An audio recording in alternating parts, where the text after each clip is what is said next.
ലോകായുക്ത നിയമ ഭേദഗതി ബില്ലിന് രാഷ്ട്രപതിയുടെ അംഗീകാരം. പ്രശാന്ത് കൃഷ്ണയാണ് വിവരങ്ങളുമായി. പ്രശാന്ത്, വലിയ തർക്കങ്ങൾക്കും വലിയ വിവാദങ്ങൾക്കും ഒക്കെ തിരികൊളുത്തിയ ലോകായുക്ത നിയമ ഭേദഗതി അടക്കമുള്ള ഗവർണറും സർക്കാരും തമ്മിലുള്ള പോരിലെ പ്രധാനപ്പെട്ട ഒരു ബില്ലാണ് ഇപ്പോൾ രാഷ്ട്രപതിയുടെ അംഗീകാരം ഉണ്ടായിരിക്കുന്നത്. എന്തൊക്കെ മാറ്റങ്ങളാണ് ഈ നിയമത്തിൽ വരിക?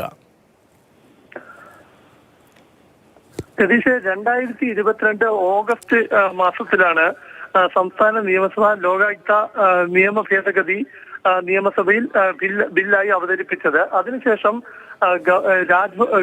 രാജ്ഭവനിലേക്ക് അയച്ചെങ്കിലും ഗവർണർ അത് ഒപ്പിടാതെ അംഗീകാരം നൽകാതെ പിടിച്ചുവച്ചിരിക്കുകയായിരുന്നു. ഏറെക്കാലം ഗവർണർ ഈ ബില്ല് അടക്കമുള്ള നിരവധി ബില്ലുകൾ പിടിച്ചുവെച്ചു. അങ്ങനെ ഗവർണർ പിടിച്ചുവെച്ചതിൽ ഏറ്റവും പ്രധാനപ്പെട്ട ബില്ല് ലോകായുക്ത നിയമ ഭേദഗതിയായിരുന്നു. അതായത് ലോകായുക്തയുടെ അധികാരങ്ങൾ വെട്ടിക്കുറയ്ക്കുന്ന ബില്ലാണ്.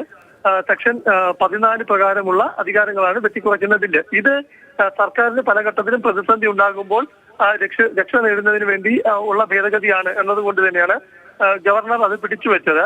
ഭരണഘടനാപരമായ ലംഘനങ്ങൾ അതിലുണ്ട്, ഭരണഘടനാ വിരുദ്ധമാണ് എന്ന കാരണങ്ങൾ പറഞ്ഞാണ് ഗവർണർ ലോകായുക്ത നിയമ ഭേദഗതി ബില്ലിന് അംഗീകാരം നൽകാതിരുന്നത്.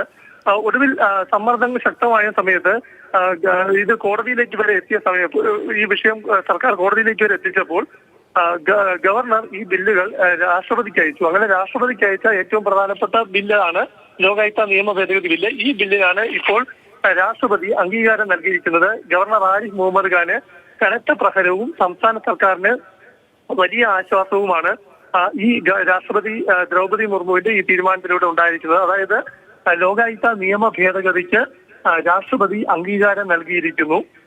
അങ്ങനെ വരുമ്പോൾ അതായത് അംഗീകാരം നൽകി ഉള്ള അറിയിപ്പ് നിയമ വകുപ്പിന് ലഭിച്ചിരിക്കുന്നതാണ്. ഇത് സംബന്ധിച്ച വിവരം രാജ്ഭവനും ലഭിച്ചിട്ടുണ്ട്. സ്വാഭാവികമായും ശരി, മുഖ്യമന്ത്രി ഉൾപ്പെടെയുള്ളവർക്ക് ലോകായുക്തയിൽ നിന്ന് കനത്ത പ്രഹരമേൽക്കുന്നു, അത്തരമൊരു വിധി വരാൻ പോകുന്നു എന്ന ചർച്ചകളൊക്കെ നിലനിൽക്കുന്നിടയിലാണ് ലോകായുക്ത നിയമത്തിൽ വെള്ളം ചേർക്കുന്ന നിലപാട് സംസ്ഥാന സർക്കാരിന്റെ ഭാഗത്ത് നിന്ന് ഉണ്ടായത്. ലോകായുക്തയെ കൂട്ടിലടച്ച തത്തയാക്കി മാറ്റുന്നു സംസ്ഥാന സർക്കാർ എന്ന വിമർശനം ഉണ്ടായിരുന്നുവെങ്കിലും ആ നിയമ ഭേദഗതിയുമായി സർക്കാർ മുന്നോട്ട് പോവുകയായിരുന്നു. ഗവർണർ പക്ഷേ ആ ഭേദഗതിയിൽ ഒപ്പിട്ടില്ല. ഒടുവിൽ രാഷ്ട്രപതിക്ക് അയക്കുന്നു. കേസും മറ്റു കാര്യങ്ങളുമൊക്കെ സംഭവിച്ചുവെങ്കിലും ഇപ്പോൾ രാഷ്ട്രപതി ലോകായുക്ത നിയമ ഭേദഗതി ബില്ലിന് അംഗീകാരം നൽകുന്നു. പ്രശാന്ത് കൃഷ്ണയാണ് വിവരങ്ങൾ നൽകിയത്.